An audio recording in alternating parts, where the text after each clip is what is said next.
ರಾಜ್ಯದ ಮುಕುಟ ಗಡಿ ಜಿಲ್ಲೆ ಬೀದರಿಂದ ನಾನು ಮಲ್ಲಿಕಾರ್ಜುನ್ ಮರಕಲೆ. ನಿಜಕ್ಕೂ ಸರ್ಕಾರಿ ಸ್ಕೂಲ್ಗಳ ಚಾಲುವಾಗಿ 2 ತಿಂಗಳು ಕಳೀತಾ ಬರ್ತಾ ಇದೆ. ಜೂನ್ ಜುಲೈ ಇಷ್ಟಾದ್ರೂ ಬಿ ಮಕ್ಕಳಿಗೆ ಮಾತ್ರ ಇನ್ನು ಭಾಗ್ಯ ಮಾತ್ರ ಶಿಕ್ಷಣ ಇಲಾಖೆ ಕಲ್ಪಿಸಿಲ್ಲ ಅಂತ ಹೇಳ್ಬಹುದು. ಸಾಕಷ್ಟು ಸ್ಕೂಲ್ಗಳು ಬೀದರ್ ಜಿಲ್ಲೆಯಾದ್ಯಂತ ಇವತ್ತು ಲಕ್ಷಾಂತರ ಮಕ್ಕಳು ದಿನ ಬೆಳಗಾದ್ರೆ ಸರ್ಕಾರಿ ಸ್ಕೂಲಿಗೆ ಬರ್ತಾರ. ಅದು ನೋಡಬಹುದು, ಅವ್ರ ಕಾಲಲ್ಲಿ ಇನ್ನೂ ಕೂಡ ಮನೆಯಿಂದ ಚಪ್ಪಲ್ ಹಾಕೊಂಡು ಬರ್ತಾ ಇದ್ದಾರೆ. ಒಂದೇ ಒಂದು ಮಗುವಿಗೆ ಶೂ ಇರಬಹುದು, ಸಾಕ್ಸ್ ಇರಬಹುದು, ಇನ್ನೂ ಕೂಡ ಬಂದಿಲ್ಲ, ಸಿಕ್ಕಿಲ್ಲ ಅಂದ್ರೆ ಸರ್ಕಾರದಿಂದಲೇ ಬಂದಿಲ್ಲ ಅಂತ ಹೇಳಿ ಶಾಲೆಯ ಮುಖ್ಯ ಗುರುಗಳು ಹೇಳ್ತಾ ಇದ್ದಾರೆ. ಅದು ಒಂದು ಸ್ಕೂಲ್ ಮುಖ್ಯ ಗುರುಗಳಿಲ್ಲ.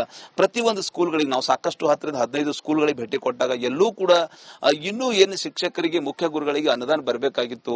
ಇವತ್ತು ಈಗಾಗಲೇ ಅನುದಾನ ಬಂದಿಲ್ಲ, ಹೀಗಾಗಿ ಕೊಟ್ಟಿಲ್ಲ ಅಂತ ಹೇಳ್ತಾ ಇದ್ದಾರೆ. ಈಗಾಗಲೇ ಮಕ್ಕಳಿಗೆ ಬಟ್ಟೆ ಕೊಟ್ಟಿದ್ದಾರೆ, ಪುಸ್ತಕ ಕೊಟ್ಟಿದ್ದಾರೆ, ಅದು ಶೂ ಇರಬಹುದು, ಸಾಕ್ಸ್ ಇರಬಹುದು, ಇನ್ನೂ ಕೂಡ ಕೊಟ್ಟಿಲ್ಲ. ನಮಗೆ ತಕ್ಷಣವೇ ಕೊಡ್ಲೇಬೇಕು ಅಂತ ಹೇಳಿ ಮಕ್ಕಳು ಕೂಡ ಒತ್ತಾಯಿಸ್ತಾ ಇದ್ದಾರೆ ಅಂತ ಹೇಳ್ಬಹುದು. ರಾಜ್ಯ ಸರ್ಕಾರ, ರಾಜ್ಯದ ಮುಖ್ಯಮಂತ್ರಿ ನಿಜಕ್ಕೂ ಸರ್ಕಾರಿ ಸ್ಕೂಲ್ ಇರಬಹುದು, ಸ್ಕೂಲ್ ಮಕ್ಕಳತ್ತ ಚಿತ್ತ ಹರಿಸಲೇಬೇಕಾಗಿದೆ ಅಂತ ಹೇಳ್ಬಹುದು. ಸಾಕಷ್ಟು ಜನ ವಿದ್ಯಾರ್ಥಿಗಳಿದ್ದಾರೆ, ಗ್ರಾಮೀಣ ಭಾಗದ ವಿದ್ಯಾರ್ಥಿಗಳಿದ್ದಾರೆ, ದಿನ ಬೆಳಗಾದ 4 ಅಕ್ಷರ ಕಲಿಲಾಕ್ ಬರ್ತಾರ. ಏನ್ ಹೇಳ್ಬೇಕಂತ್ರಿ? ಬಟ್ ಕೊಟ್ರಲ್ಲ ನೀವು ಬೂಟು ಸಾಕ್ಸು? ಕೊಟ್ಟಿಲ್ರಿ. ಎಷ್ಟ್ ದಿನ ಸಾಲಿ ಚಾಲು ಆಗಿ? 1-2 ತಿಂಗಳು ಅಲ್ಲತ್ರಿ. ಏನ ಕೊಟ್ಟಿಲ್ಲ? ಇಲ್ಲ. ಕೊಟ್ರ?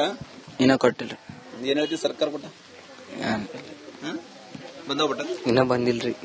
ಏನ್ ಹೇಳ್ತೀರಿ ಸರ್ಕಾರಕ್ಕ? ಕೊಡು, ಜಲ್ದಿ ಕೊಡು ಅಂತ ಹೇಳ್ತಾರೆ. ಏನಂತ್ರಿ? ಹಾ ರೀ. ಏನ್ ಹಂಗೆ ಬರ್ತೀರಿ ದಿನ ಒಂದ್ ವರ್ಷನ? ಜಲ್ದಿ ಕೊಡು ಅಂತಾರಿ.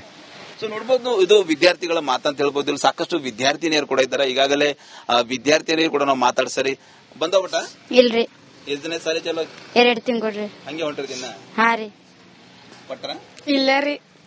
ಏನ್ ಕೊಟ್ಟಿಲ್ಲ? ಕೊಟ್ಟಿಲ್ರಿ. ಅದೇ ಏನೇ ಬೂಟ್ ರೀ. ಏನ್ ಕೇಳ್ತಿ ಸರ್ಕಾರಕ್ಕ? ಕೂಡ ಅಂತಂತೇವ್. ಕೊಟ್ರ ಬಿಟ್ಟ? ಇಲ್ಲ ರೀ.